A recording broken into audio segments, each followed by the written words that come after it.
Y bueno, entonces arrancamos. Ya me están escuchando, ¿verdad? Sí, sí, me Sí, están Sí, señor. señor, escuchando. profe. Ok. Entonces, hoy solamente voy a cambiar un poquito. Voy a hacer un preámbulo de la siguiente clase, que es la semana entrante. Pero entonces hoy vamos a continuar con esta parte de carcinogénesis y neoplasias. Eh, Esto es parte, o esta presentación es un preámbulo a lo que vamos a ver la semana entrante. Es algunas bases que los vamos a volver a recordar con un poquito más de detalle y es lo relacionado con la biología celular, obviamente el cáncer.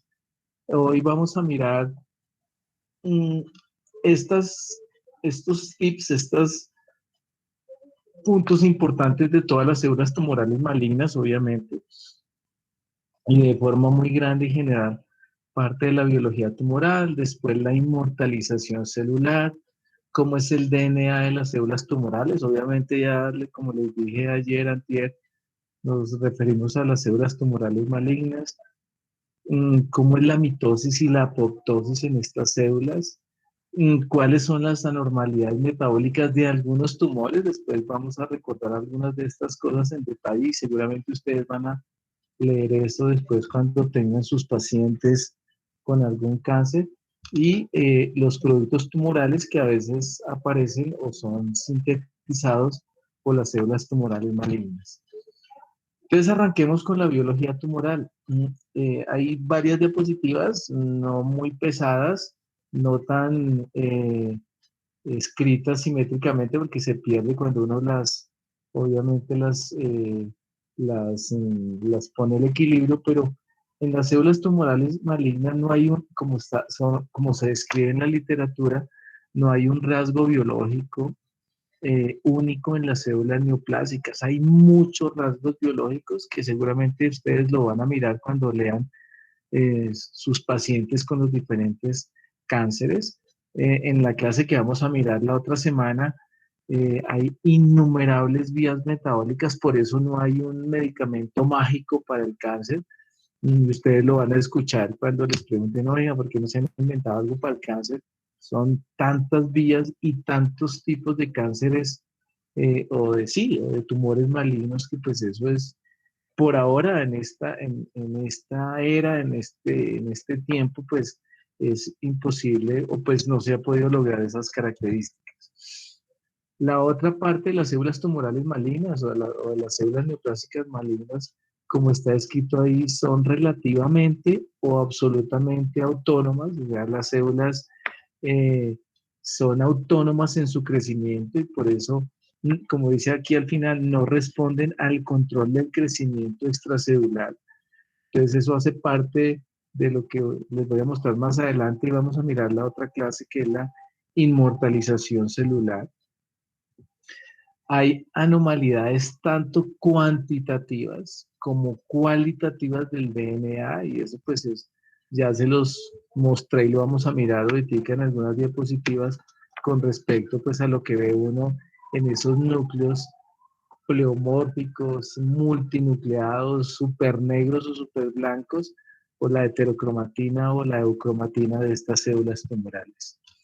Ahora, hay productos tumorales, hay algunos productos tumorales, son sintetizados por las células tumorales malignas, como son hormonas, además que son pues, sustancias y hormonas que obviamente no se esperan, pero que son producidas por algunas células tumorales malignas o algunos tumores malignos, algunos cánceres, y puede ser la primera manifestación. Ahorita vamos a mirar un par de ellas que son como las más representativas cuando uno lee esto.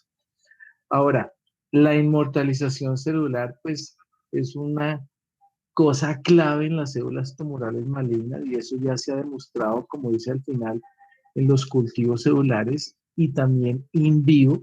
Y entonces eso es importante en las células tumorales malignas. Por eso crecen y crecen y crecen y muchas veces tanto la quimioterapia como la radioterapia, como las dos o como la parte quirúrgica, pues es casi que poco objetivo o poco ayuda al tratamiento de estas pacientes. Hay unos tumores muy agresivos, malignos obviamente, y hay otros no tanto, como lo que les dije antes, recuerden el linfoma T de la piel, el linfoma de Crosty, que son lesiones muy chiquitas, pero que son células tumorales muy agresivas. Ahora, importante esto, las células neoplásicas tienen una vida prolongada o indefinida útil obviamente para esas células tumorales y que pues aparecen por un par de cosas o ciertos tips que vamos a mirar ahorita, pero en la próxima clase que son importantes y como les digo, pues a veces ya ni la quimio, ni la radio, ni la cirugía, ni cosas extras porque la gente tiene derecho a utilizar otras cosas y uno tiene que respetar esas situaciones, pues ya es muy difícil pues controlar la lesión tumoral. Y como vimos también en la clase anterior, cuando el tumor es de alto grado o es pobremente diferenciado, pues el pronóstico de vida para las personas obviamente disminuye.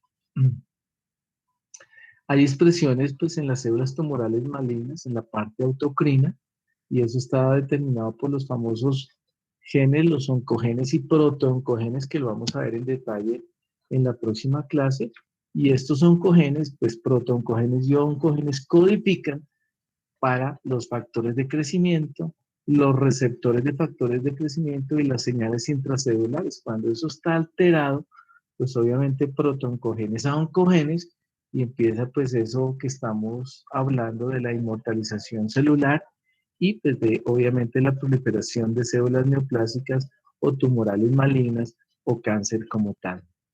El famoso dogma de la biología molecular, y creo que ustedes ya lo han visto, lo vieron en biología celular, a partir del DNA hay RNA y después proteínas. Sin embargo, hace unos años, cuando pues, yo leía un poco más de esto, ya la gente que sabe biología celular o molecular, pues han encontrado que a veces solamente esta secuencia para en el RNA y no más. Ahora, todo esto se está produciendo a diario, DNA, RNA de proteínas, pero en los tumores tanto benignos como malignos, pero como les digo, nos vamos a dedicar a la parte maligna, pues que es como el inconveniente o problema, pues esas proteínas son o cortas o largas o no sirven. Y entonces empieza la proliferación de síntesis proteica anómala para la producción de ciertos tumores malignos.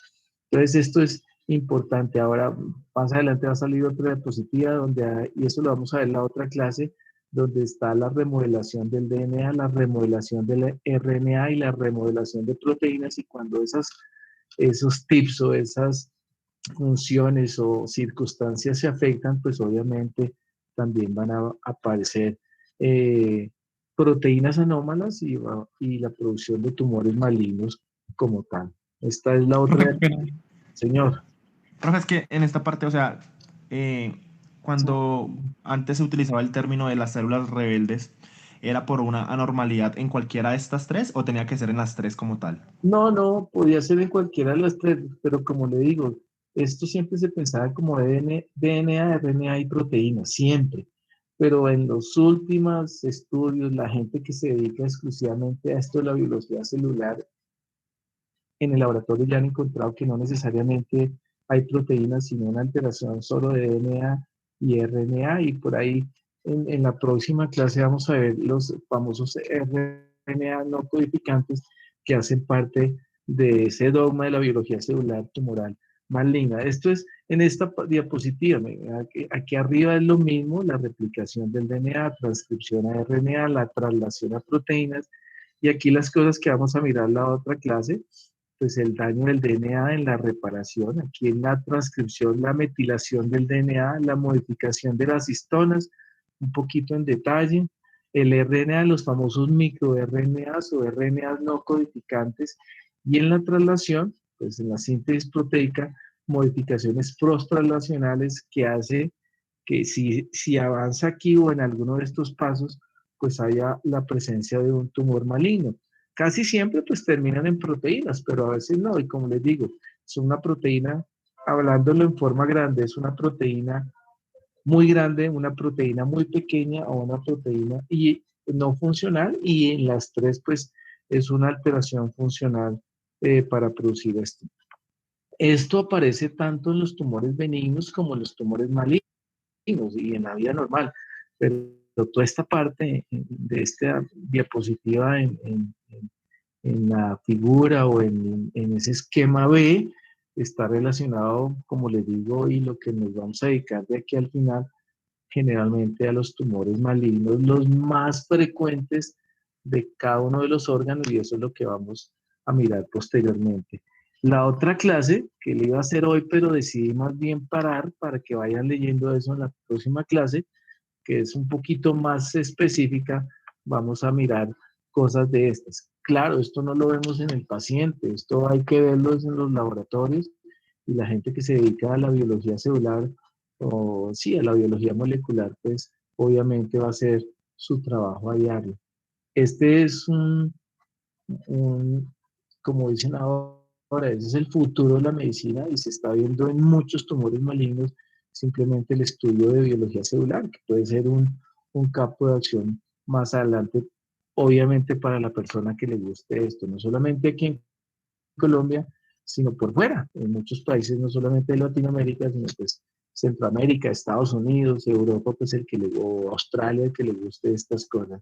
Casi siempre pues se van y nunca vuelven porque obviamente el campo de acción es muchísimo, son hijo de mil vías y obviamente con toda la materia prima y la tecnología, pues la gente se queda por fuera para seguir trabajando en esto.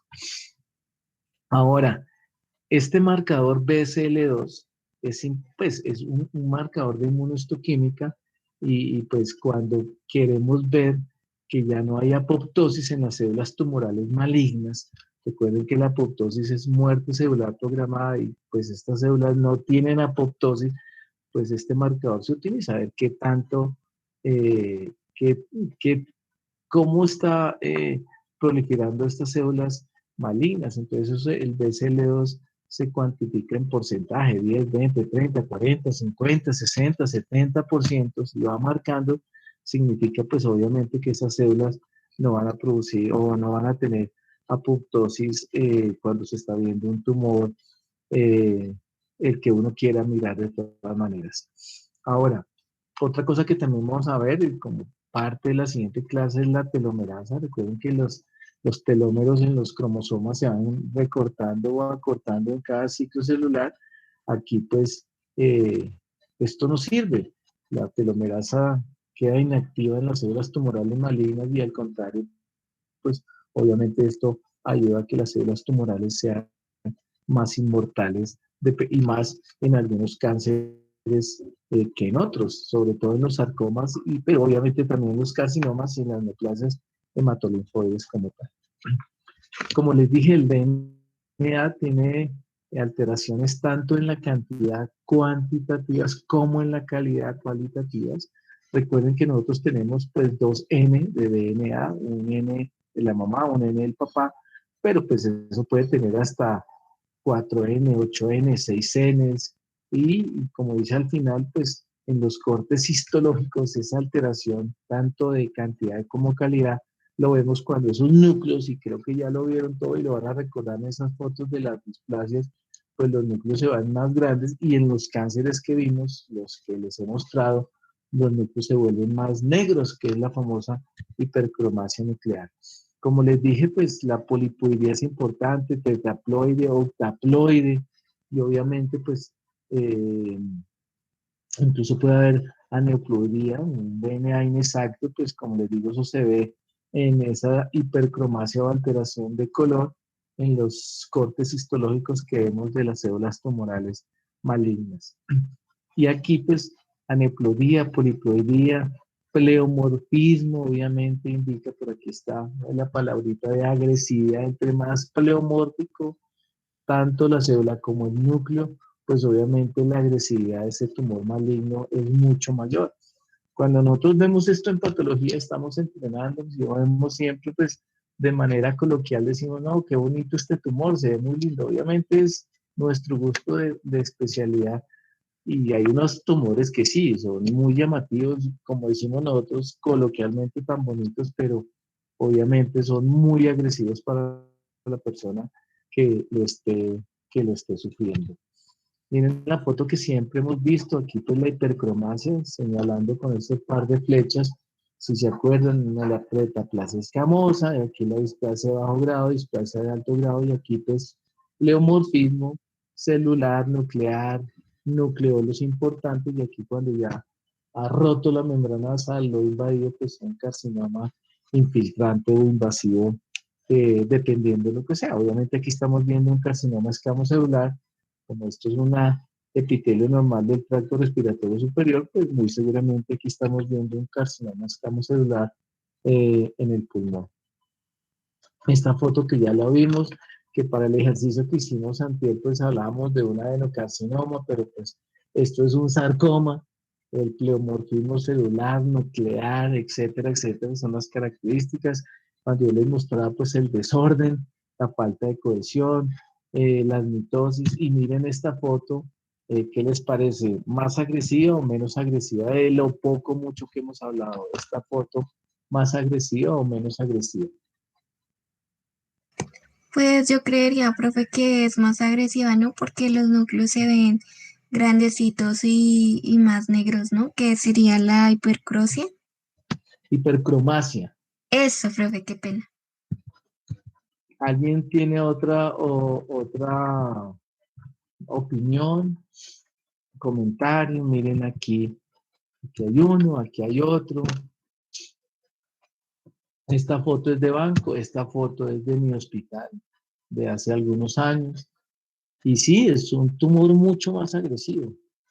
Y les digo la edad del paciente. Y les digo la edad de la paciente nomás. Este es un niño, era un niño. Digo era porque yo no sé si todavía vive o muere. Hace unos 3 4 años. Tenía 5 años en esa época. Y este fue los cortes histológicos del tumor. ¿Qué creen que tumor era este? Es un niño de 5 años. ¿Algún linfoma, profe? No, los linfomas no se ven así. ¿O un tumor óseo? Un tumor óseo, este es un osteosarcoma. Al niño le quitaron desde la pelvis, lo desarticularon y toda la extremidad inferior completamente. No recuerdo si fue la izquierda o la derecha, pero este es el corte histológico de un osteosarcoma osteoblástico después incluso de la quimioterapia. Ahí no vemos efectos, nada, en ninguno de los cortes se vieron efectos de la quimioterapia, entonces fue un tumor muy agresivo y al niño terminaron amputándole pues toda la pierna y casi que la cadera, la pelvis, parte de la pelvis, pero se llama desarticulación y pues obviamente un tumor muy agresivo. Bueno, ahora, Profe, una pregunta. señor, Más porque también en muchos diagnósticos que dan los patólogos también ponen metaplásico. no, eso depende de la característica histológica que uno vea. Entonces, si hay cambios de otras células, por eso se denomina metaplásico, o sea, hay alguna diferenciación hacia otras células. Eso pues le da cierto grado de pronóstico relativamente bueno, pero pues obviamente es un tumor maligno.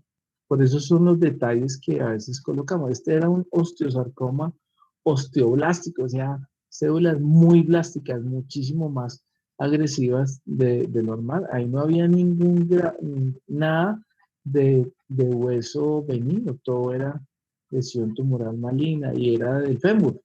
La lesión era en el fémur, pero pues obviamente, y como les dije, estuvo en varios ciclos de quimioterapia, pero la quimioterapia no le hizo ni cosquillas, como decimos aquí en Colombia, y pues terminaron, pues la única manera de mejorarle la calidad de vida era pues desarticulándolo, haciéndole la amputación. Y como les digo, era un niño, eso fue hace varios años, 4 o 5 años. Si vive de tener 10 años, pero si no vive, pues ojalá esté descansando donde quiera que esté. Pero tenía 5 añitos, era un niño de 5 años que obviamente eso eh, llama la atención, es muy impactante pues para nosotros cuando vemos estas lesiones tan agresivas pues en niños tan chiquitos, ¿no? Profe, una pregunta. Señora, Digamos, bueno, nos explicabas que normalmente pues todos tenemos 2N, pero que se podría pues tener más de 2N. Digamos, ya sea que el papá, no sé, coloque 5N o la no, no, mamá, no, no, ¿no?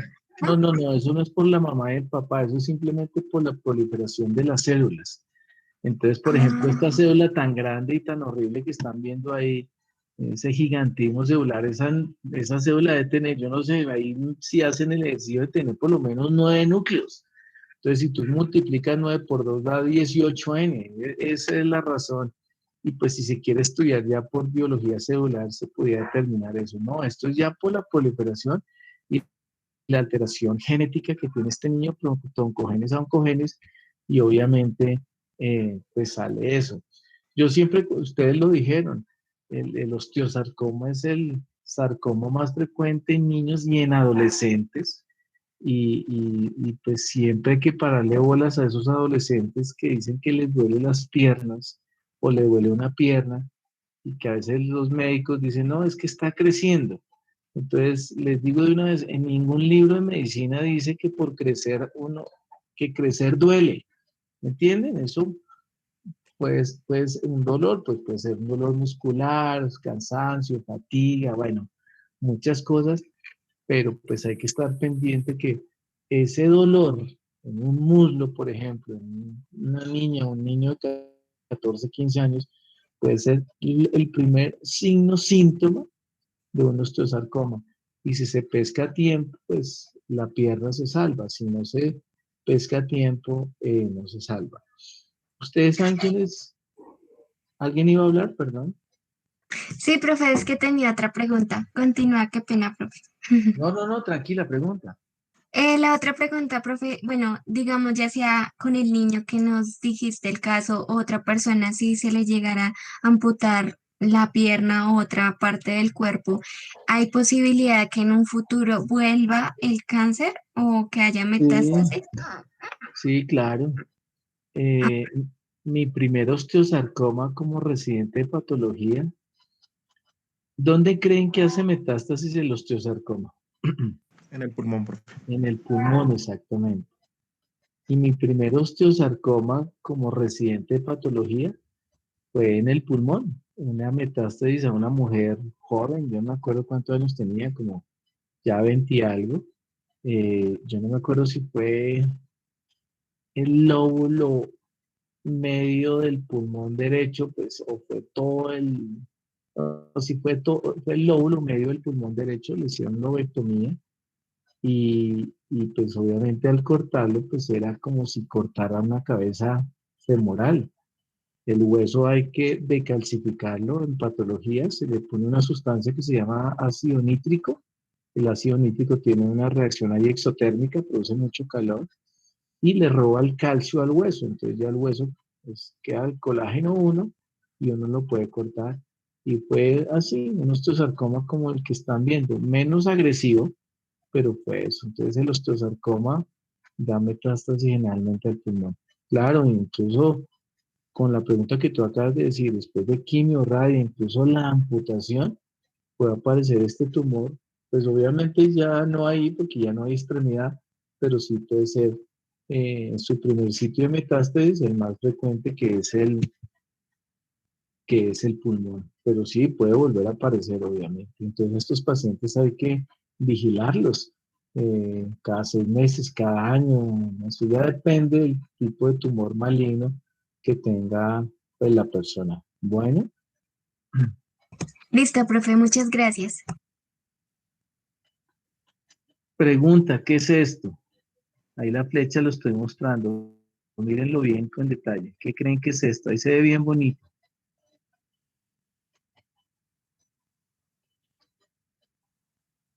¿Sí lo ven? Aquí, miren. ¿Qué creen que es esto?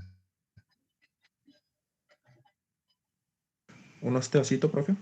No, sí, pero ¿en qué está? Ah, Más que perdón. osteocito, era un osteoblasto. ¿Está en anafase? Está en mitosis, exactamente, en una mitosis, en una fase mitótica por la lesión tumoral que pues tiene este niño. Pero sí, eso es una mitosis exactamente. Bueno, listo. Sigamos. Ahora, hay algunas anormalidades cromosómicas que pues se han estudiado y pues se han descrito y esas traslocaciones o esas alteraciones sugieren pues, la presencia de algunas patologías. Ahí está, por ejemplo, el cromosoma Filadelfia, que pues, se descubrió en Filadelfia, por eso se quedó con ese nombre, y es el cromosoma cuando se altera que produce la leucemia mieloide crónica, una neoplasia obviamente hematolinfoide y que pues se puede mirar. Hay otras, pero pues esta es como la más conocida para que la tengan en cuenta. Como les dije en la clase anterior, pues día a día las alteraciones genéticas y los estudios de biología molecular pues son innumerables.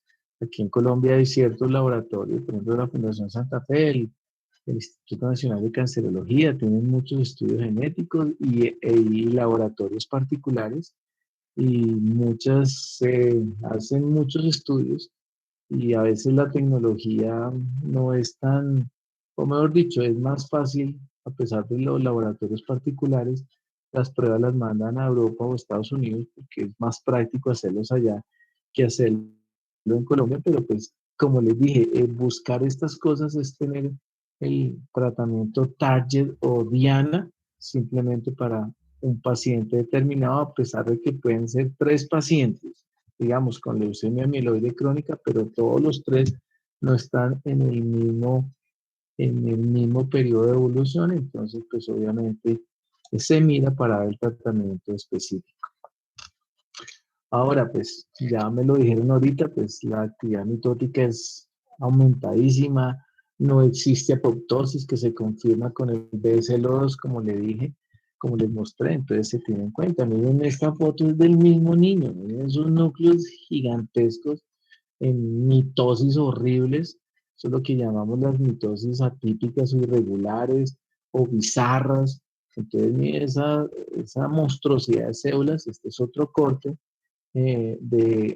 histológico de ese mismo material de ese niño de 5 años que, como les digo, creo que es hace 5 años, sí, hace como unos 4 o 5 años que vimos esto y que obviamente fue pues muy llamativo y que todos los patólogos lo vimos.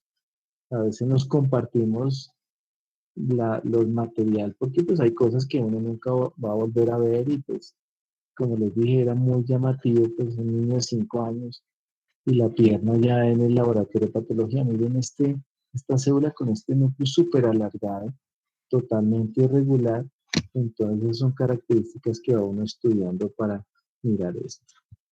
Profe, una Ahora, pregunta. señor. Profe, estas características, bueno, digamos al ver en patología este tipo de gigantismo en las células, ¿ya se podría determinar de pronto que el paciente tiene metástasis? ¿O Uno no lo puede saber.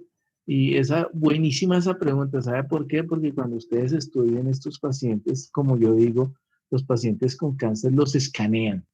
¿Y qué es escanear? Le hacen pues TAC toracoabdominal y que hacen que la gamografía ósea para buscar si tiene algún foco metastásico que está asintomático.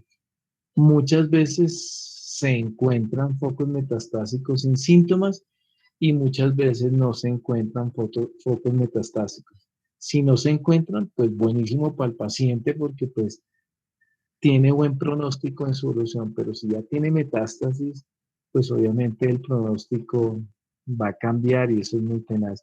En las siguientes clases donde vamos a mirar ciertas cosas de esto, del estadio tumoral maligno, pues ustedes entenderán que entre más, siempre en todos los tumores malignos hay 4 estadios, 1, 2, 3 y 4.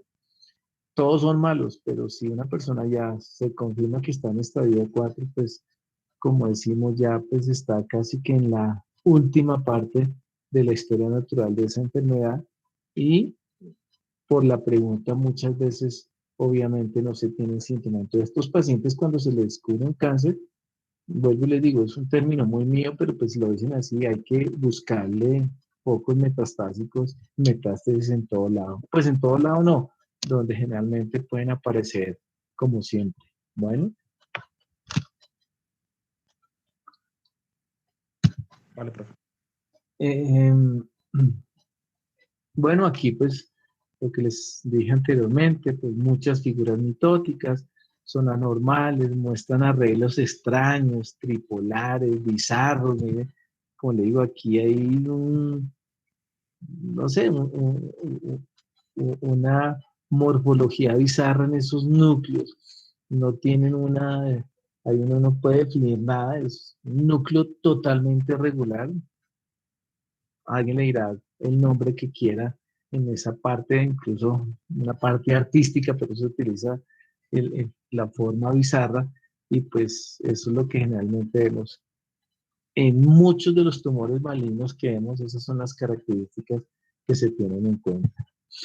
La foto que pues hemos visto, es como les dije, es un sarcoma, pero como hicimos el ejercicio adecuadamente la vez pasada, puede ser, miren, un carcinoma, un sarcoma, está un linfoma, podía mirar, entonces es el estudio de inmunohistoquímica y la clínica que tiene que uno saber como patólogo para mirar, porque pues si a uno no le da información nada de esto, es lo mismo que les pregunté la vez pasada. Si uno ve esto, ¿qué se le ocurre? Pues uno tiene que saber la del paciente, la historia clínica, datos clínicos, signos, síntomas, porque uno, vuelvo y le digo, uno le puede poner adenocarcinoma, carcinoma, sarcoma, linfoma, bueno, muchas cosas. Y recuerden que la variabilidad histológica en los tumores malignos, pues es importante para tener en cuenta esto. Y eso, pues muchos clínicos no saben. Todo el mundo piensa que uno pone la lámina en el microscopio y ya, le salió ahí el diagnóstico y todo, no, eso tiene un proceso y al principio es muy complicado entender ciertas cosas que uno las puede confundir con algo que es entre comillas normal cuando es anormal. Por ejemplo, cuando hay una respuesta inflamatoria, los fibroblastos están proliferando, favoreciendo la cicatrización y a veces se ven horribles. Y uno sin querer y sin saber, ese es el ejercicio de la patología, sin querer y sin saber, y solo mirando esas células, uno tiene que mirar todo, le coloca el diagnóstico de osteosarcoma o sarcoma, cuando en realidad es un tejido cicatrizal, y es muy diferente decir que es una cicatriz a decir que es un sarcoma, porque uno es un proceso fisiológico reparativo normal y el otro obviamente un cáncer.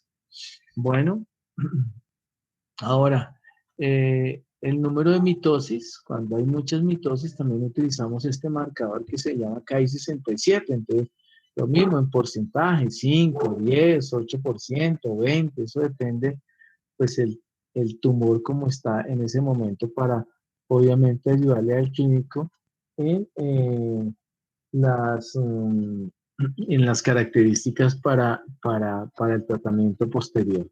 Bueno. Obviamente el Ki-67, igual que el BCL2, entre más alto esté, pues obviamente el pronóstico es peor para el paciente como tal. Y nuevamente ahí les muestro pues la figura de banco que les he mostrado varias veces en esta presentación. Miren, este es el Ki-67. No importa qué tumor sea este, pero no importa. Digamos no, este marcador es el Ki-67. Digamos que todas esas células, todo eso representa el 100%. ¿Cuánto le pondrían de Ki-67 a esa foto?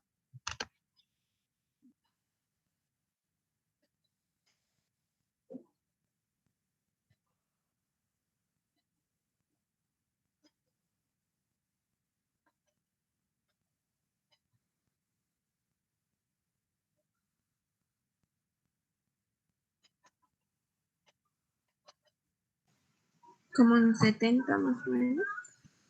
70, muy poquito. Profe, es casi el 100%, ¿no? Por la Pues proliferación. casi, pero pues eso marcarían todas las células, pero pues eso tiene más del 90%, o sea, ahí está el Ki-67, el número de mitosis, o sea, tiene tantas mitosis que el tumor se está proliferando de una manera importante.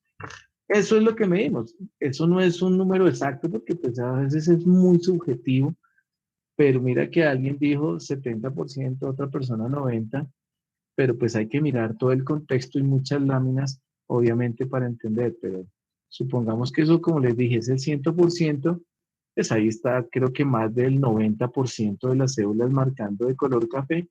El Ki-67, eso significa que las células están en una mitosis, en proliferación mitótica de manera importante. Pues aquí es importante, pues es el complemento del BSL2, como les dije hace unos minutos o hace un ratico, para mirar pues si tiene o no apoptosis, y obviamente entre más marque el BCL2 significa pues que las células no están en apoptosis, sino en actividad mitocondrial importante e inmortalización celular como tal. Ahora, ¿cuáles son las anormalidades metabólicas del cáncer? Todos tenemos metabolismo aeróbico, pero en un momento dado, pues ya hay glucólisis anaeróbica, obviamente por la inmortalización celular, y eso también depende de cada cáncer. Hay unos más que utilizan más la anaerobia que otros, y pues entre más agresivo sea, pues ya como les dije al principio de la clase, la inmortalización es tan importante para ese tumor maligno que obviamente no importa que haya metabolismo anaeróbico, van a seguir obviamente dependiendo de otros factores, pues su crecimiento proliferativo de manera importante. Otras cosas es que las células, la membrana son mucho más negativas que las células normales, entonces son menos cohesivas, por eso es la separación de las células, y que se los mostré en la clase pasada y en la misma foto y la otra foto que les mostré ahorita dentro de las anormalidades metabólicas. Muchas de estas células tumorales producen sustancias que son excesivas, no tienen un feedback negativo, no se controlan, y como les dije también, puede ser la primera manifestación, el primer signo, síntoma para descubrir una lesión tumoral maligna. ¿Qué productos hay? Pues hay muchas cosas. Por ejemplo, el carcinoma escamocelular produce queratina, hay unos que no. Las glándulas suprarrenales pueden producir hormonas esteroideas, y esa fue la primera manifestación. Hay otras cosas raras, por ejemplo, la célula en avena o el carcinoma de célula pequeña del pulmón puede producir ACTH y ADH, las famosas, estas células se llaman OXEL, y entonces estas son las características clínicas, la antidiurética y la hormona adenocórtico-trópica, y pues eso es lo que puede ser, vuelvo y les digo, la primera manifestación de un cáncer de pulmón, o un carcinoma de célula pequeña o células en avena, y mucha parte de la industria farmacéutica está trabajando sobre este tipo de tumor. Ahora, hay sustancias que se producen y que son marcadores biológicos y que sugieren la presencia de un cáncer. Por ejemplo, el antígeno carcinoembrionario, adenocarcinomas gastrointestinales, la alfa-fetoproteína es la albúmina fetal, puede ser en carcinomas de hígado o en teratomas testiculares. Ya les dije que en la clase pasada que los teratomas son benignos en las mujeres y en los hombres pues son malignos, entonces estos marcadores ayudan como marcadores serológicos para mirar si hay alguna lesión tumoral maligna. Otras sustancias de crecimiento autocrinos, factores angiogénicos, colagenasas, que a veces se miden, pero pues no necesariamente todos los hospitales tienen esa posibilidad de medir estas sustancias, pero sí estos marcadores serológicos que se pueden mirar. Entonces aquí viene la carcinogénesis, eso lo vamos a mirar un poquito más en detalle la otra semana o la siguiente clase. Es la transformación de células normales en células neoplásicas malignas. Vienen las alteraciones genéticas permanentes y la aparición de mutaciones. Entonces nosotros hablamos de oncogénesis u oncogénesis en tumores benignos y malignos, y carcinogénesis obviamente en los tumores malignos. Sin embargo, a veces se piensa que oncogénesis significa solamente tumores malignos, y la oncogénesis indica también tumores benignos como tal. Esto lo vamos a volver a repasar la semana entrante, una célula normal, los prontooncogenes con su regulación de factores de crecimiento, receptores de crecimiento, señales intracelulares, se activan los oncogenes, y los protooncogenes activan los oncogenes y viene una célula tumoral maligna. Y a esto se llama carcinogénesis. Es esta parte, aquí es tumores benignos como tumores malignos. Esta diapositiva se las voy a mostrar en la siguiente clase cuando vamos a ver en detalle un poquito esta proliferación celular.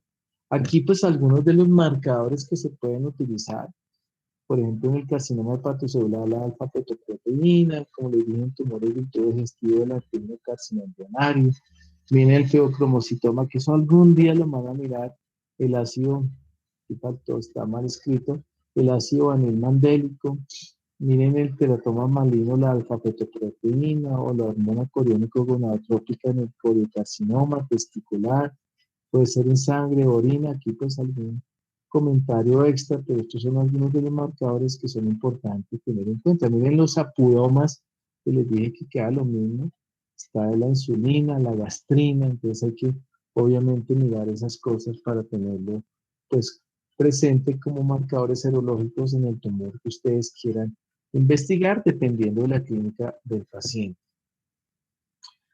Hay muchos factores genéticos y obviamente ambientales que contribuyen a la carcinogénesis. Algunos se pueden identificar, otros no. Sin embargo, pues la ideal es hacer estudios epidemiológicos. ¿Qué estudio epidemiológico harían ustedes para el cáncer?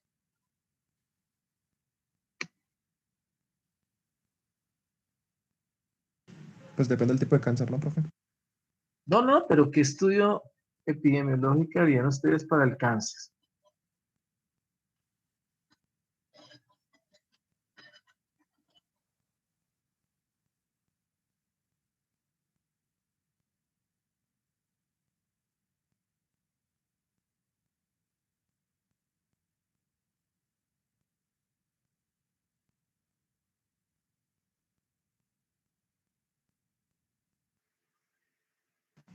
De pronto un descriptivo, profe.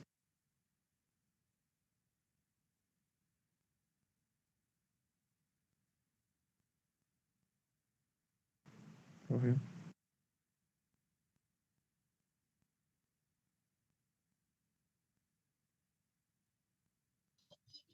¿Qué me dijeron, perdón? Descriptivo, profe, de pronto. No, descriptivo no, pero ¿por qué descriptivo? Pues describiendo desde la sintomatología de cada paciente para Venga, identificar qué tipo.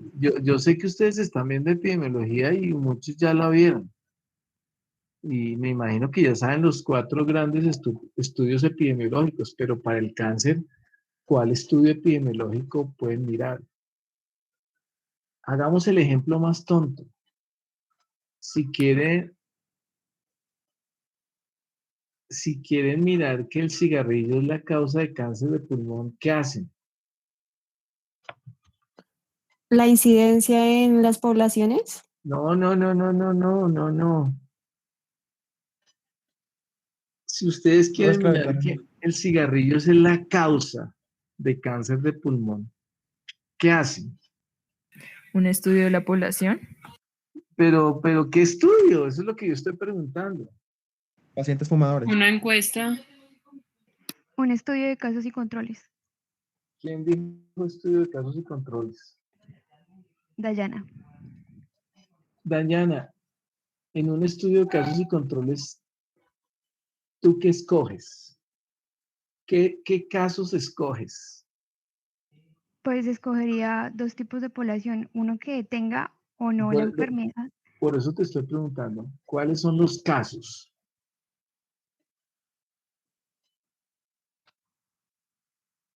En este estudio de casos y controles, ¿cuáles serían los casos? Las personas que fuman, Y los controles,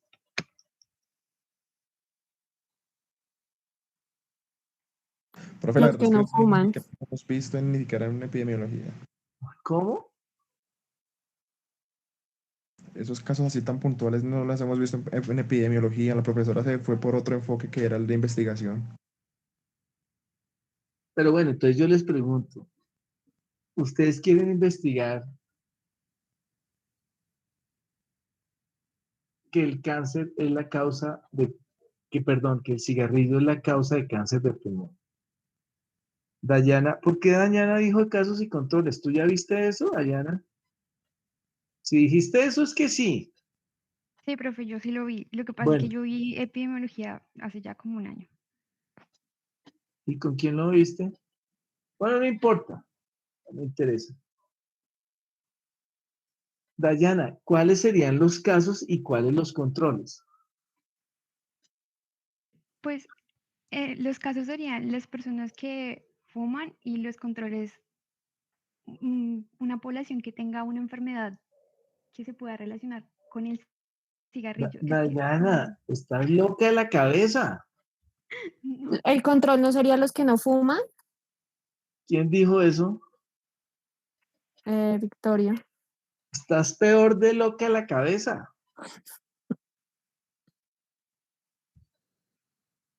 Es que no, es que pues, ahí se pierden. Es que miren, en un estudio de casos y controles, ¿cuáles son? Estamos, para el ejemplo, vamos a seguir y paramos ahí. Entonces, aquí estamos en la carcinogénesis. Ahorita paro en esa nuevamente. Entonces, aquí de una manera muy grande, el carcinoma gástrico, el factor de riesgo es el Helicobacter pylori, una bacteria que da gastritis, pero hay dos cepas, la CAG-A y BAC-A. CAG-A se escribe así, pues pueden llevar a un cáncer. Esta es una vía que algunos pacientes hacen, gastritis crónica atrófica, metaplasia intestinal, y yo les mostré la metaplasia intestinal en el estómago y me la mostraron y la dijeron. Después hay displasia y después viene cáncer. ¿Qué tipo de cáncer en el estómago? Si no me dicen, acabo la clase ya. adenocarcinoma Un gástrico. adenocarcinoma gástrico. Y el factor de riesgo para algunos pacientes es el Helicobacter pylori. Y aquí, ¿qué órgano es? El estómago. El estómago. Miren, aquí el esófago, cardias, la curvatura menor, la curvatura mayor porque ya está abierto, el fundus, el cuerpo, el antro y aquí pues el pílori. Y pues la mayoría de los cánceres gástricos están sobre la curvatura menor hacia la región antral. Y aquí miren una mucosa antral aplanada. Esto pues se llaman las rugas gástricas, si se acuerdan. Y aquí no hay rugas y aquí totalmente aplanado, aquí una lesión irregular en forma de úlcera muy hemorrágica y eso corresponde a un adenocarcinoma gástrico.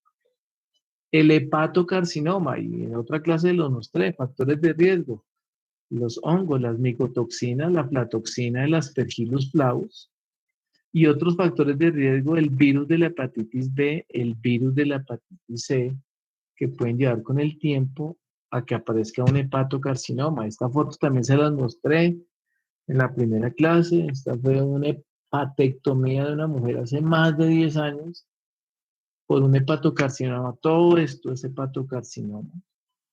Esta señora creo que tuvo hepatitis B hace muchos años y pues terminó en hepatocarcinoma. El carcinoma de esófago, el esófago tiene epitelio compuesto escamoso. Y aquí está el BPH, algunos colorantes, nitratos, abrasivos, que pueden irritar y transformar toda esa adaptación celular hasta un carcinoma escamocelular. Y aquí hay una foto del libro de banco. Está el esófago y aquí una lesión tumoral maligna, agresiva. Obviamente esto está ya abierto, pero si se cierra, pues cierra la luz del esófago. Pregunto, este paciente, digamos que sea un hombre, con ya eso, va al médico, no le han hecho nada, va al médico y ¿qué les dice a ustedes que siente? Recuerden, esto es el esófago y este es un tumor, esto está abierto, pero si se cierra la luz del esófago está obviamente obstruida, casi que al 100%. El paciente va, ustedes ya son médicos y les va a decir, miren, tengo esto, y ustedes sospechan que tiene un carcinoma escamocelular de esófago. ¿Qué clínica les manifiesta al paciente? Disfagia, profe. Que no puede comer. Que no puede comer, que lo que comes no le pasa, pues puede haber dolor. Y que otra cosa, un término muy colombiano, que cuando come, ¿qué? Es el sinónimo de no puede comer. Cuando uno come, es un término que utilizamos muy en Colombia, cuando uno come y no puede comer. ¿Sé qué? Es con A, Que se atora. que se atora, Por exactamente. eso, que se atora. Que se atora, exactamente. Ya no le pasan ni los líquidos. Y alguien dijo, puede haber dolor, disfagia. Por eso yo digo que una persona aquí en el altiplano cundiboyacense que vaya a cita médica y diga, tengo agrieras, dolor, lo que hay que hacerle antes de darle acetaminofén, que es lo que dan ahora, porque ni siquiera omeprazol, sino acetaminofén, para irritarle más la mucosa, es hacerle una endoscopia. Esta persona no le apareció este cáncer de un día para otro, tuvo que tener por lo menos un año de evolución para que le apareciera eso. Miren, este es un carcinoma escamocelular, perdón, un adenocarcinoma gástrico, pero que está infiltrando, más que infiltrando, sí, infiltrando e invadiendo la parte distal del esófago, un tumor muy agresivo. El escroto, los desollinadores, que utilizaban hidrocarburos aromáticos policíclicos para limpiar las chimeneas y muchos terminaban en esto. Esto también es una foto de banco, es un carcinoma escamocelular en una región escrotal, una lesión cruenta, terrible. Obviamente la cirugía y pues eso es catastrófico para el paciente. Ahí está el que estamos hablando. Carcinoma de pulmón, factor de riesgo, el tabaco, altísima incidencia. Entonces, si yo quiero averiguar que verdaderamente el cigarrillo es la causa, pero pues a mí no me gusta decir causa según mis profesores de epidemiología, sino el factor de riesgo para carcinoma de pulmón, el carcinoma escamocelular de pulmón, es el cigarrillo. Alguien dijo que hacíamos un estudio de casos y controles. Pregunto, ¿cuáles son los casos? Profe, Señor, los casos son las personas que fuman y las que no fuman. no. ¿Cuáles son los casos? Los casos, pues las personas que tienen cáncer. Exactamente. Los casos son las personas que ya les dio cáncer. Y los controles, Las que están expuestas como tal, pues a fumar y todavía no se han enfermado. que no se enfermaron y no me interesa que se enfermen. Miren, el único estudio prospectivo, bueno, listo, ya, es que ustedes nos han visto estudios cross-sectional, casos y controles, cohortes y ensayos clínicos. Díganme la verdad. Sí, profe. Bueno, entonces, si yo quisiera hacer un estudio de cohorte, escúchenme bien, un estudio de cohorte para decir,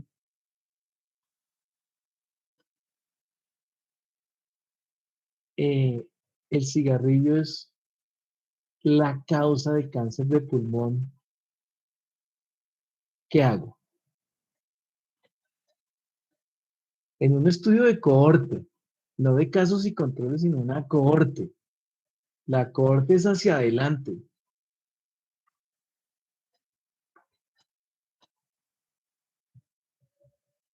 El tiempo de evolución del paciente fumador. No, ¿quién habló? Sebastián. Sebastián, no. Vuelvo y le pregunto, ¿no han visto eso? Pues eso a mí se me hace muy importante, porque ustedes con eso van a entender muchas cosas más adelante. Imagínenselo así, Sebastián, Sí, señor. yo quiero, o usted como investigador, quiere decir, y quiero publicar en,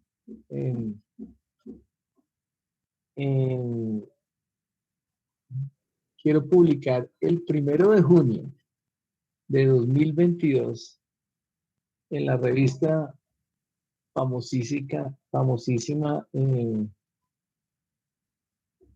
Eh, ¿Cómo es la revista más famosa médica en el mundo? Elsevier, no sé, se me ocurre. No, la revista. La revista más famosa de literatura médica es, que sale cada semana incluso. Se me olvidó. De New England Journal of Medicine. Es la famosa, la revista médica más famosa en el mundo. The New England Journal of Medicine. Entonces, Sebastián, ¿no? Sí, señor. Sebastián quiere decir o quiere investigar que el cigarrillo es la causa de cáncer de pulmón. Entonces, Sebastián, ¿usted qué pone a la gente a hacer? Pues pongo unos a fumar y a otros no. Exactamente. Eso se llaman los brazos. Profe, yo tengo una pregunta. Bueno, Qué pena. espera. Eso se llaman los brazos. Uno puede tener varios brazos. Y digamos, Sebastián pone al grupo 1 de patología desde mañana todos a fumar. Los 86 que hay en este grupo. Y a los del grupo de mañana, el grupo 2, ¿los pone a fumar o no los pone a fumar? No los No, pongo. se pone una... No los pone a fumar. No los pone a fumar. Y les digo, él quiere publicar el 1 de junio de 2022 su artículo que lo estudió. Y lo termina, hoy es 5 de mayo, 6 de mayo, lo termina el 5 de mayo del año entrante. El 6 de mayo, en este grupo, va a mirar dos cosas, Sebastián. ¿Qué cosas? ¿Qué pacientes tuvieron cáncer? ¿Qué pacientes tuvieron cáncer y qué pacientes Pues no lo tuvieron. no lo tuvieron exactamente? O sea, los que fumaron a todos no les va a dar cáncer, o de pronto sí, pero a todos no les va a dar. O si no, todo el mundo que fuma le daría cáncer de pulmón, ¿sí o no? Sí, señor. Y al otro grupo de mañana, ¿qué les va a mirar? El Exactamente. otro grupo de mañana no fuman. ¿Qué va a mirar? Pues también cuántas personas tuvieron cáncer así no fueron fumadoras. Exactamente. ¿Cuántos fumaron? ¿Cuántos no fumaron y les dio cáncer? ¿Y cuántos no les dio cáncer? Y después hace el análisis estadístico. Y ahí determina si sí o no. Si confirma que el cigarrillo es la causa de cáncer de pulmón y el cigarrillo no es la causa de cáncer de pulmón. Y eso lo puede hacer. Obviamente tiene que pasar por el comité de ética, investigación, el comité de investigación y muchísimos factores de riesgo. Ahora, otras cosas. Ustedes tienen más o menos la misma edad. Entonces, eso cae, pero Sebastián dice, no, yo voy a poner a fumar a los viejos. Pues obviamente los viejos tienen más riesgo que le aparezca cáncer. O no, voy a poner a fumar a los niños. Nadie le va a dejar que ponga a fumar a los niños. ¿Sí me entiende? Tiene que ser la muestra y el universo lo más homogéneos posibles. Entonces es un estudio prospectivo con el tiempo. Si uno quiere mirar si una causa o un factor de riesgo es el factor de riesgo de la causa de cáncer de pulmón. Para el ejemplo, porque siempre cuando uno estudia epidemiología, uno siempre se habla de este ejemplo que es muy sencillo, pero pues así entiende uno absolutamente todo.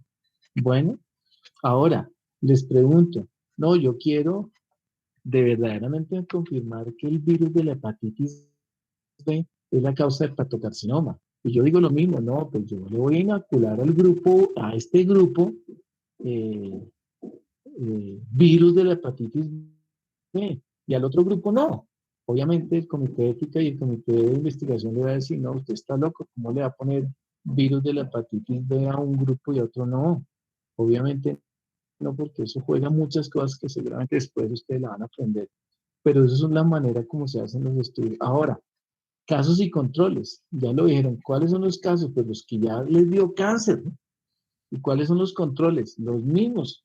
la misma población más o menos parecida, pero que no les dio cáncer. O sea, y estudian eso hacia atrás. Entonces mira cuánto tiempo duró la persona fumando con otros factores y lo mismo, cruzan la información, hacen el análisis estadístico y miran si sí o si no. Yo me imagino que les han hablado de la prueba del chi cuadrado. Esa es una prueba clave para entender muchas de estas cosas. Bueno, pero no descriptivo como lo dijeron algunas personas, porque queda describir, no, pues que les dio cáncer. No, no, pues eso se puede hacer, pero es un estudio con poca evidencia científica. Y los ensayos clínicos es para mirar si un tratamiento sirve o no sirve. Entonces ahora le pregunto a Sebastián. Tiene dos brazos, tiene 10 personas con cáncer de pulmón ya diagnosticado, estadio 3, digamos. Tiene 2 brazos. Tiene 10 personas en un brazo y 10 personas en el otro brazo. Y quiere probar un medicamento. La última chicha que salió para cáncer de pulmón. ¿Qué hace con esa chicha? Digamos que se llame... no importa, digamos que llame acetaminofén, para seguir utilizando el acetaminofén. Sebastián quiere probar que el acetaminofén, que es la última Coca-Cola del desierto, es el mejor medicamento para cáncer de pulmón. Tiene 2 brazos, uno con 10 pacientes de cáncer de pulmón estadio 3 y otro brazo con cáncer de pulmón estadio 3. ¿Qué hace con ese acetaminofén, Sebastián? Pues se lo ve un brazo sí, un brazo no. Exactamente. A un brazo sí y al otro brazo, ¿qué le da? Pues no, le doy los convencionales que de pronto estén consumiendo. Exactamente.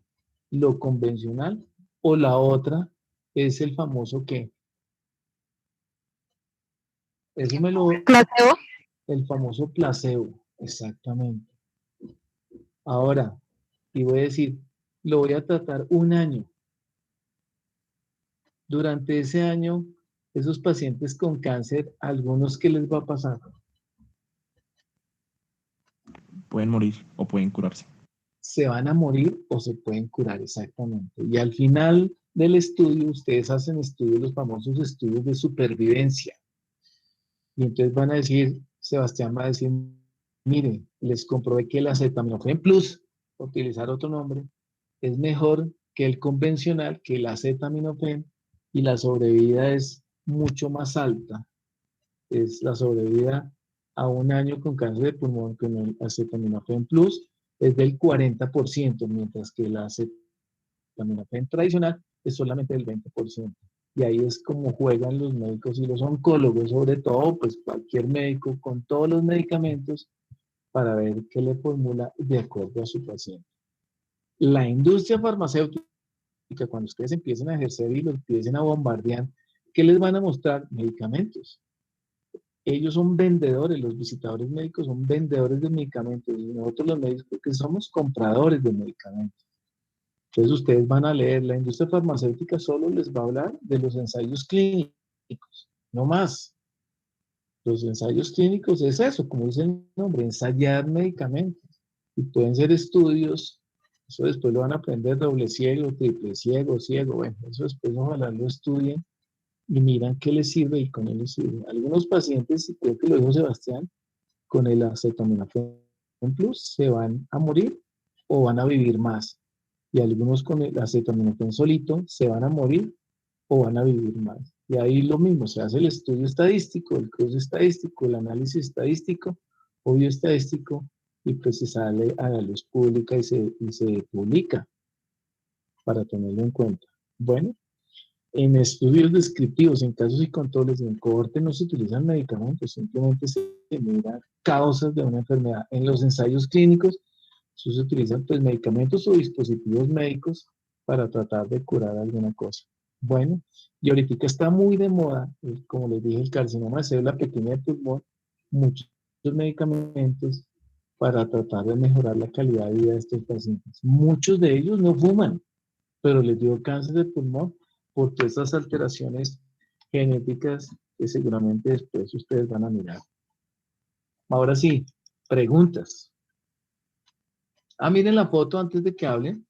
Una neumonectomía y aquí una lesión más o menos redondeada, ovalada, blanquecina, que histológicamente pues, o macroscópicamente se le llama el carcinoma broncogénico, pero pues que obviamente el estudio histológico es un carcinoma escamocelular. Hombre viejo fumador con una masa en la mitad es un escamo. Mujer joven no fumadora con una lesión en la periferia, que aquí no está, es el adenocarcinoma. Preguntas.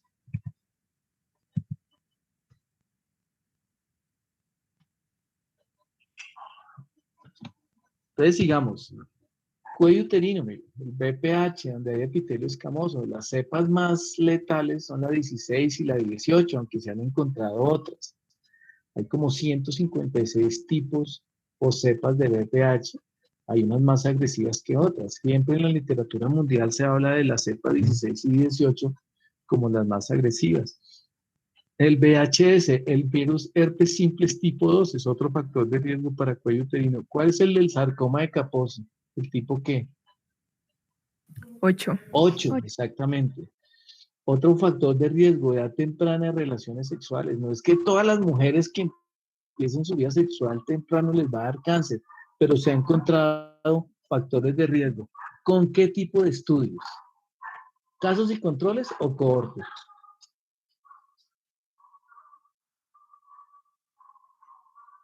Sin miedo, díganlo.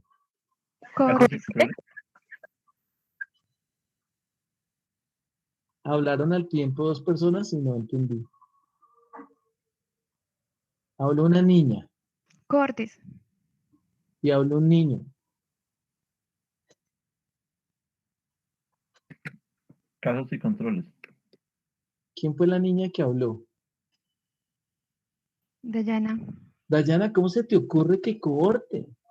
Pero, profe, luego no Espera, el comité de ética te va a decir, usted está loca, vieja. ¿Cómo va a poner a las niñas de 11 años a tirar ya a ver si les da cáncer en 5 años? No. Casos y controles. Tú vas a mirar las mujeres que les dio cáncer de cuello uterino cuando tenían 20, 30 años y las miras hacia atrás. Y muchas de ellas van a decir, yo empecé mis relaciones sexuales temprano. ¿Sí me entiendes? Eso es lo que tienen que pensar. No va a decir, no, es que yo quiero mirar que verdaderamente empezar relaciones sexuales temprano es la causa de cáncer de cuello uterino.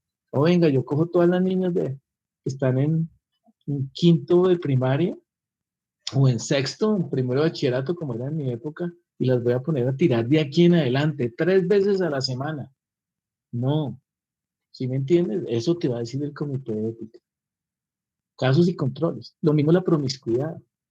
Entonces, lo mismo. Es decir, no, venga, usted, señora, va a tirar 5 días a la semana con 5 tipos diferentes. Usted, señora, solamente 5 veces a la semana, pero con una sola persona. Tampoco. Miran quién les dio cáncer de cuello uterino y lo miran hacia atrás y miran muchos factores de riesgo. Uno de esos es la promiscuidad, el otro es el tabaquismo. Bueno, otro que ahí no está es pues el número de compañeros, bueno, la promiscuidad, el número de compañeros sexuales. Mi trabajo para graduarme de epidemiólogo clínico, que lo hice en el hospital donde yo trabajo, pues fue esto, ascos en citología de cuello uterino y mujeres que les dio cáncer de cuello uterino. ¿Y saben cuál fue el factor? La única variable que no metimos con Erika, mi compañera, para hacer el trabajo, que la teníamos de las 24 variables que metimos, ¿cuál creen que la quitamos? Porque no nos convencía. Sin miedo, digan. ¿La edad temprana de relaciones? No. La promiscuidad, profe. El número de compañeros sexuales. Todas con uno. Eso no se lo cree nadie. Bueno, pero obviamente lo digo con todo respeto, pero en la población policial que se mueven tanto, y no es que pueda ser, pero pues no nos cuadraba que todas tuvieran un solo compañero sexual, y no es porque sea bueno o malo, porque nos desajustaba la respuesta, entonces quitamos esa variable. ¿Quién quita las variables en la investigación? pues el dueño del trabajo, el investigador. Uno puede poner o colocar o sí, adicionar el trabajo las variables que uno quiere. Bueno, y ahí está una foto, esto también ya se las había mostrado, de un útero con esta lesión irregular, hemorrágica, que yo la tocaba y eso se desboronaba, un carcinoma escamocelular, y miren que ahí no hay masa, simplemente es la parte macro, y obviamente pues ya una mujer mayor que le quitaron ya todo el útero, las trompas y los ovarios, una histerectomía abdominal más salpingoforectomía bilateral y poco de vagina, rebordes vaginales, por un carcinoma escamocelular de cuello uterino. Carcinoma de tiroides, factor de riesgo, la radiación ionizante, o sea, tomar radiografías o no sé qué, en el tórax, cuello, pues puede involucrar que aparezca un carcinoma de tiroides. ¿Saben quién es esa caricatura? Creo que algunos ya la saben. Es una caricatura muy vieja del siglo pasado, famosísima. Esta es la huerfanita Annie. ¿Qué es lo llamativo en la huerfanita Annie?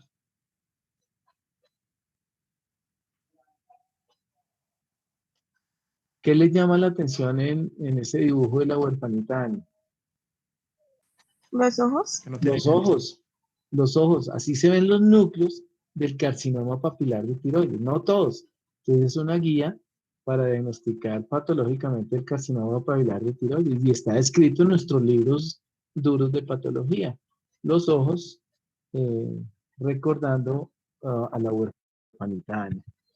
Aquí está una foto, miren, eso se llama inclusiones intranucleares, como ejemplo este, ¿no? Todo se ve. Hay otra característica que también se ve ocasionalmente, aquí no se ve tan bonito, pero en otras sí. Digamos esta, que simula los granos de café, entonces también es otra característica.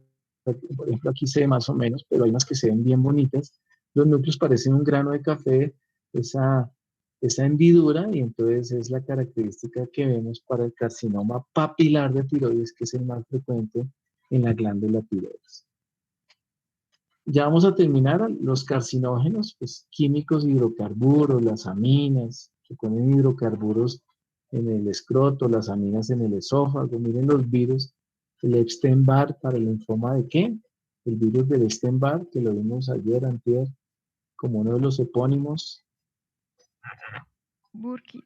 El linfoma de Burkitt, el BPH, hepatitis B, hepatitis C, la radiación ultravioleta, piel, hormonas, estrógenos, glándula mamaria o en útero, las micotoxinas, aflatoxinas, incluso parásitos como el esquistosoma, aquí en el hepatocarcinoma. Y mira algunos misceláneos, volvemos a recordar el asbesto, amianto, en qué tumor maligno.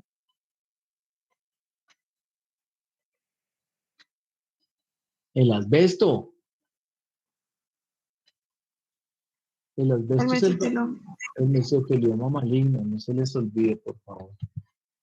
Factores del huésped, pues la raza, es muy raro en un paciente negro, pues un carcinoma, un melanoma, muy raro. La dieta, pues hay personas que utilizan ciertas sustancias, eso es respetable. Factores constitucionales, lo mismo.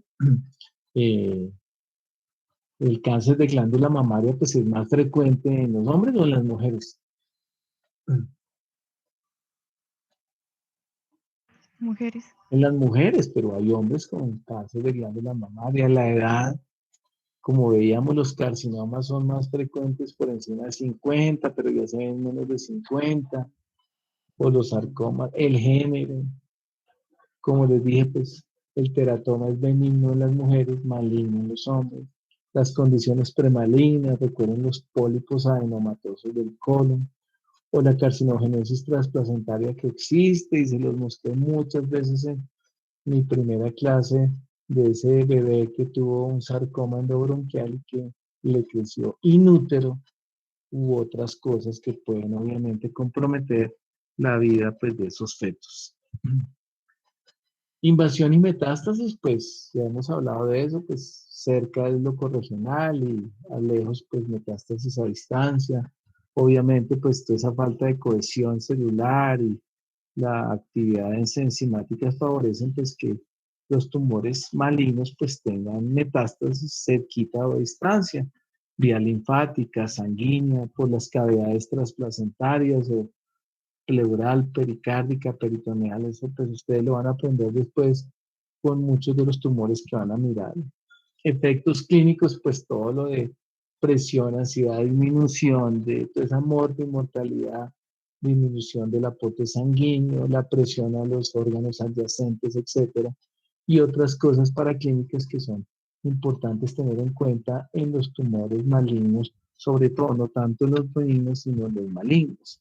El pronóstico, pues el tipo de tumor, recuerden que es más malo el sarcoma que el carcinoma, el grado de diferenciación bien, moderado, pobremente diferenciado.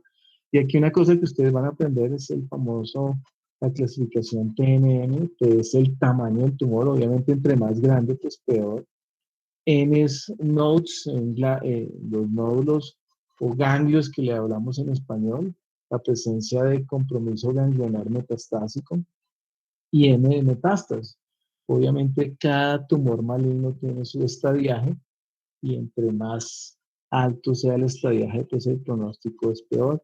Sus características estromales, si es un tumor latente que no tiene, pues obviamente clínica, pues hay que mirar esto en los pacientes. Es importante pues la detección temprana del cáncer, como con estudios epidemiológicos, casos y controles o cohortes o algunos cross-sectional que son descriptivos, pero pues eso no es tan frecuente. Simplemente muestro el screening o el tamizaje aquí en Colombia del cáncer de cuello uterino. Ustedes las mujeres las pliegan, como yo digo, tiren o no tiren, tienen que hacerse la citología de cuello uterino. El autoexamen para diagnóstico temprano de cáncer de glándula mamaria, ahí no está escrito, pero pues el de testículo ya nos están bombardeando con también el autoexamen. El cáncer gástrico, que aquí en el altiplano debería hacerse a todo el mundo endoscopia para pescar cánceres tempranos. Eso lo vamos a ver en cáncer gástrico, pero pues no se hace, vuelvo y les digo, porque pues todavía falta mucha promoción y prevención. Claro que en cuello uterino pues no hay tanto que se busca, pero muchas mujeres no son tan juiciosas para hacer esto. Esta página se llama Globocan. Esto pues es, ustedes pueden entrar ahí, mirar pues todas las características del cáncer. Aquí estas par de diapositivas pues, aunque esto fue terminando el semestre pasado, anoche no cacharría, pero pues lo pueden mirar.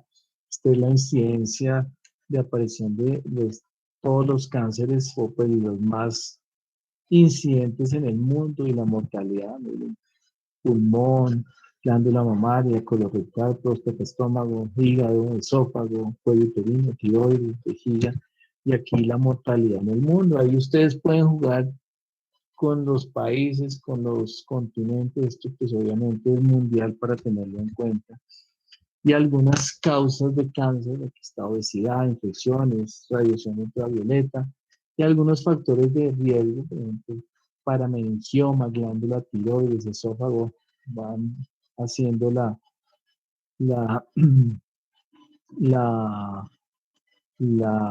seguir las manecillas del reloj al revés, como quieran, como factores de riesgo, pues obesidad, incrementa el riesgo en estos cánceres, aunque no es factor de riesgo, sino lo incrementa, y ustedes están viendo ahorita todas esas comorbilidades en los pacientes que han sufrido pues la COVID-19. Entonces, esta es una página interesante, Globocan se llama, para que ustedes miren y quieran cuando tengan alguna de sus presentaciones aumentar esto. Miren pues en el 2018 pues la incidencia de cáncer en el mundo y cómo va a ser en el 2040 con todas estas cosas pues que están apareciendo día a día, y muchas de estas cosas que pues obviamente es preocupante para la salud pública y pues para los que estudiamos medicina y ustedes que se están preparando y formando para ser los médicos del futuro. Y pues eso era toda la presentación de hoy. Decidí más bien parar y no hacerla doble para no ser tan harta. El otro martes terminamos con la parte de biología celular y no sé si tienen alguna pregunta, comentario, sugerencia. aporte, crítica, etcétera, etcétera. Y Yo pues, tengo una pregunta. señora. ¿Sí? Por ejemplo, lo que usted dijo que las personas que inician relaciones sexuales a temprana edad es que pueden ser como, sí, que tienen más probabilidades de hacer cáncer. ¿Es por la exposición a BPH o existen otros factores No, que si no sean anticonceptivos o cosas así? no, puede ser muchas de esas cosas. Muchas de esas cosas. Lo que pasa es que, obviamente, en la exposición al fluido uterino, pues con el microambiente y obviamente el material que pues, aporta el hombre, y si, o sea, el inicio de relaciones tempranas es que empieza y continúa, no es que si tuvo una a los 12 años, 13 años y después va a aparecer a los 18, pues eso no es sino es una continuidad. Pero obviamente ahí está el BPH. ¿Quién le pega el BPH a la mujer?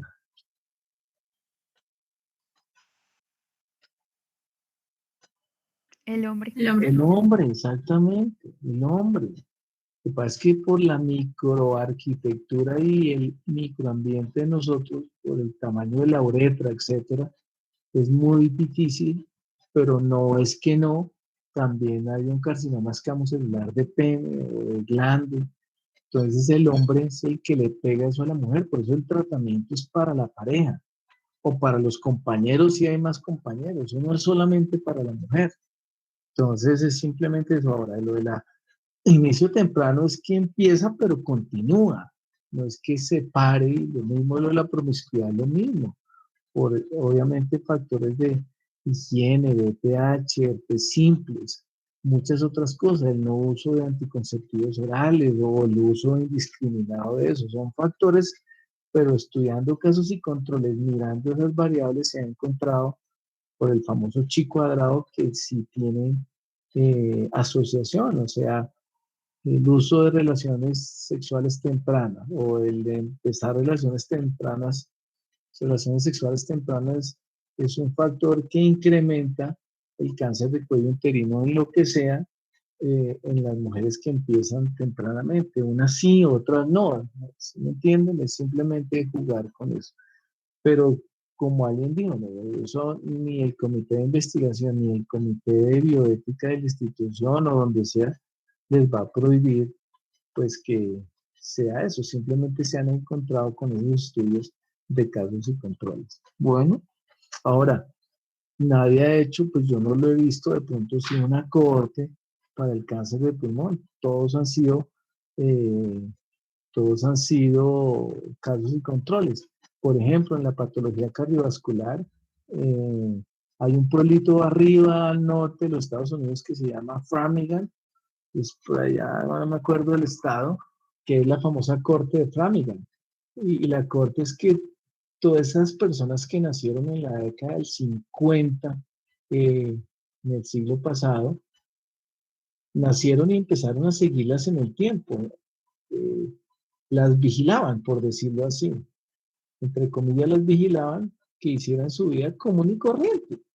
Y fue una corte que decidieron mirar quiénes fumaban, quiénes no fumaban, quiénes tomaban, quiénes no tomaban, quiénes se engordaban, quiénes no se engordaban, quiénes hacían ejercicio, quiénes no hacían ejercicio, quiénes comían más grasas saturadas o no insaturadas, etcétera, etcétera, etcétera, y todas esas cosas, toda esa parte de tratamiento médico, toda la parte cardiovascular, se debe pues a la famosa corte de Framingham. Hay otras cortes menos famosas, pero simplemente el seguimiento no ajustado. Porque vuelvo y le digo, como está el caso de Sebastián, no es que yo quiero verdaderamente confirmar, entonces a unos los pongo a fumar obligados y a otros no, eso no es así. Y tampoco porque esos comités se pueden hacer. Y vuelvo y les digo, por ejemplo, el ejemplo que pregunté del cáncer de cuello uterino, ¿no? Es que uno va a escoger a estas niñas de este colegio de 10 años y a estas las pongo, como digo yo, a tirar y a estas no, a ver si es eso, ¿no? Eso tampoco, sino simplemente mirar otras cosas. Ahora, si se puede con todas las cosas de bioética, de consentimiento informado, muchas cosas, pues se puede eventualmente hacer, pero pues ya pues se corre el riesgo no de que tenga evidencia científica o no el estudio. Por eso casi siempre se estudian pues estudios de casos y controles. Bueno.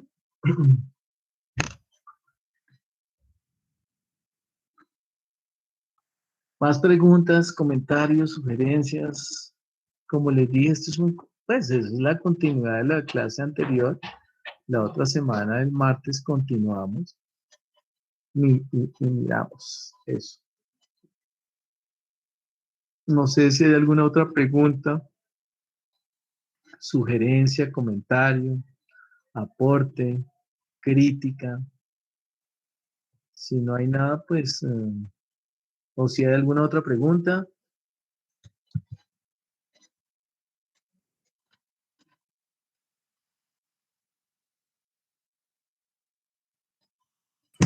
Profe, una pregunta, ¿es verdad o no sé si que todo el mundo supuestamente tiene cáncer, pero que es por, o sea, cuando las personas tienen cáncer, o sea, cáncer que se verifica es porque se les activa, o sea, me han dicho eso, pero no he entendido. No. Esa es otra pregunta muy interesante porque no. O sea, decir, no, venga, tomémosle muestras a cualquier cosa para mirar si hay cáncer. No, nadie se somete a que le tomen una biopsia, digamos, de riñón. No, es que, venga, Jorge Monroy, le vamos a tomar una biopsia del riñón a ver si tiene cáncer. No, porque pues obviamente eso es con la clínica. Hay que hacer un estudio muy bien justificado para tomar muestras y estoy seguro que todas van a ser negativas. Ahora, no todo el órgano está comprometido por tumor.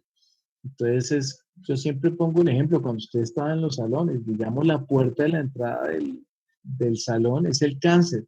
Y si la aguja no llega hasta la puerta, sino solo antes, 1 centímetro antes de la puerta, que es el ladrillo, y ahí toma material, pues ¿qué sale? Ladrillo, y eso es tejido normal. Entonces, no, usted no tiene cáncer, pero sí tiene cáncer, porque el instrumento no llegó hasta allá. Entonces, esas son las cosas que también hay que mirar. Son muchos factores que seguramente, y los que de pronto van a estudiar epidemiología, si les gusta o les llama la atención, porque esto es una mamera, pero después cuando uno avanza en otras cosas se da cuenta de lo importante que es esto. Yo siempre he criticado que uno tiene que estudiar epidemiología después de que haya visto patología, no antes, porque si no está perdido. Perdido es perdido, como están muchos de ustedes, pero no es porque no sepan, sino porque pues, obviamente no tienen la correlación para esto y entonces no tienen las bases para decir una cosa u otra cosa. Fíjense todo eso que dijeron y creo que de pronto sí se llevan algún mensaje especial fuera de lo de la clase, de esa parte epidemiológica, pues para poder entender muchas de estas cosas. Bueno, Gracias, profe. listo, pues si no hay ninguna otra pregunta, les agradezco y el lunes les mando el link, pero muy seguramente a las 2 nos vemos para continuar con la clase. Bueno, entonces nos hablamos. Muchas gracias. Cuídense mucho. Que estén bien.